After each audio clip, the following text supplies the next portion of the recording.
What is stress? Well, stress is a word that we hear and use daily, sometimes, no doubt, without even thinking about its meaning or its significance. Think back on your own day. How many times did you hear or use the word stress with friends? Or perhaps you even heard it used in a song lyric that you heard played today. But how well do we really understand the meaning of the word? Merriam Webster's dictionary defines the word as a state created by problems that we have encountered in our life or work. Hans Selye has been coined the father of stress. He defined this term in 1936 when he defined it as the nonspecific response of the body to any demand for change. Selye conducted much scientific work concerning an organism's response to stress. His development of the three stages of stress is called the general adaptation syndrome, and it provides us with a framework for understanding the body's response to the stressors we encounter. Of particular importance is our understanding that when we reach the third stage, the exhaustion stage, our body's immune system can be weakened, and it is then that we become more likely to experience illness and other chronic health conditions. Let's take a look at a short video that explains this in more detail.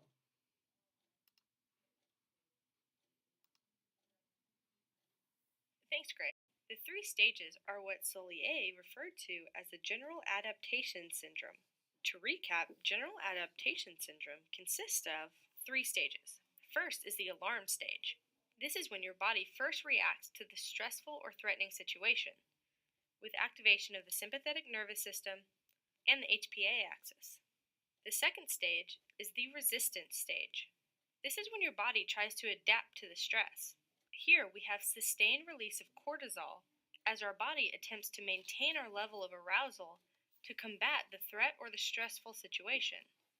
And finally, we have the exhaustion stage. This is when our body's resources have been depleted in an attempt to deal with the threat or stressful situation. As a result of this depletion, our immune system is weakened, making it more likely that we experience illness and infection. It's important to note, however, that this model doesn't account for all stress responses. In fact, new research has shown that different emotions can actually produce different activation patterns in the autonomic nervous system, which call for some question of the validity of the general adaptation syndrome. Nevertheless, this model does serve as an overview of how our bodies might react to a stressful event. In your textbook reading, you also see the more recent research by Anne Pietrangelo in 2014 in her article, The Effects of Stress on the Body, and this confirms much of Selye's research.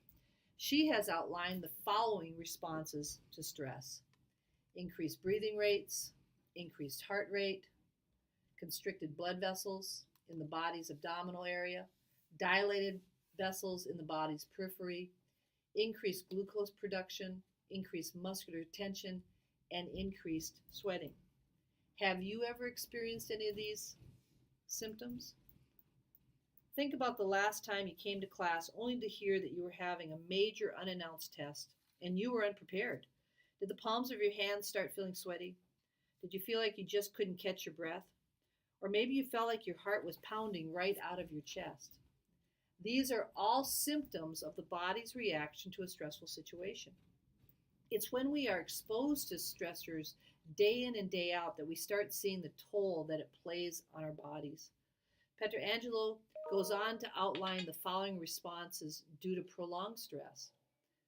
We can suffer headaches, insomnia, anxiety and depression, hypertension, increased risk of heart attack, heartburn, menstrual dysfunction, and a depressed immune system. It's also important to remember that there is both good and bad stress. Good stress called eustress and bad stress called distress. Your textbook explains that a certain amount of stress can actually be a good thing and enhance your performance.